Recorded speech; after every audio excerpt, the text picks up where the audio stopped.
you can easily create checklists using this field. So a checklist is different than a task or a to-do because it's important to receive the information that you don't have something or a no instead of a yes. So it's not only completing something, it's about checking if you have or do not have something that's damaged on a room, or if someone has received something or did not receive on time, and so on. So the neutral or positive or negative response are different than just done, not done. You have more information on this scenario, and it also allows you for more personalization, and it helps you to add a few more features. For example, you could add another field if in case it's you respond as a no in a checklist. You need to justify as a requirement of this specific field that you are building. Or if you don't need a justification, you don't need to activate this field.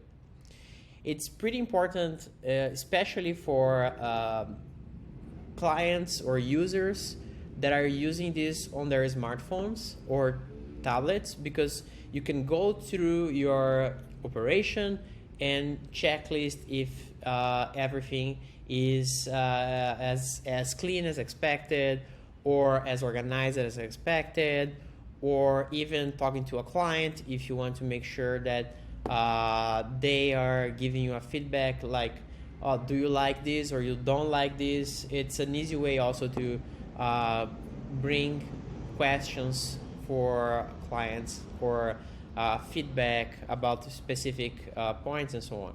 So let's just create the first version of the checklist. So let's just call it checklist, and I will select this one, and my checklist is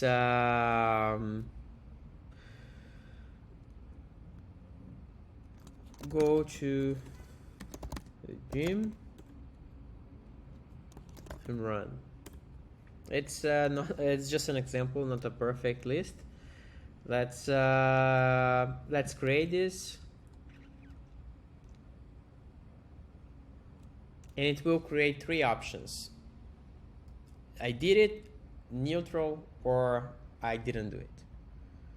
So imagine if I'm asking a client, maybe I am a personal trainer, I have a client, I need to ask them about if they did go to the gym or if they did run that day, and maybe they didn't reply. So I don't know if they go or they didn't go, so I will say that's neutral. I don't know. But they actually didn't go to a run because they told me. So I have a one, I don't know if they went to the gym, and I know that they didn't run. So I will submit the result. Here I have a split result. This other client said they went to the gym and they did run. So I have an 100% response. And this other one responded me that they didn't go and they didn't do anything on that day. So I mark this as no. And here you also have a summary of options.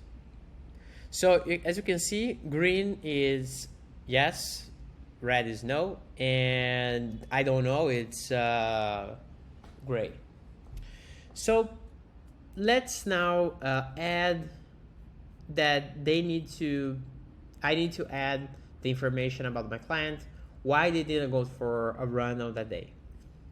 So I will require an observation if negative.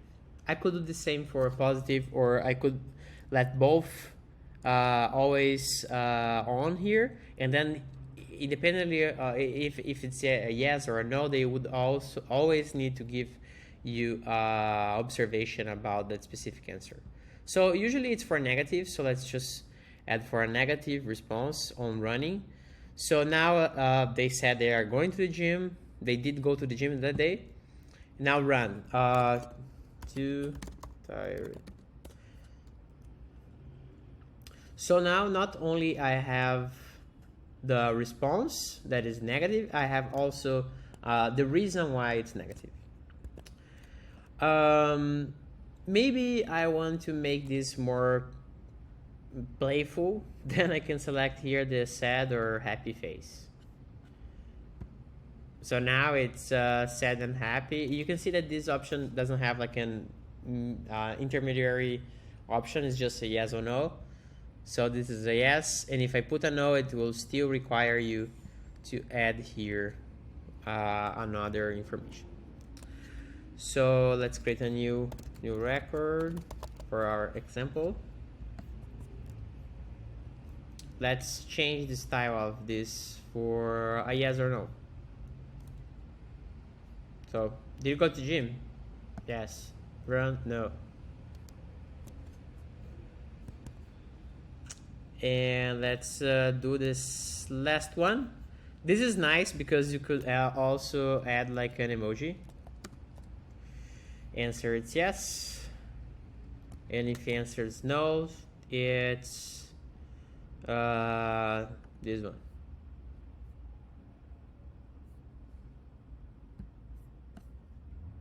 So now they have like emojis. I could also add a text if I want to, but yes and no.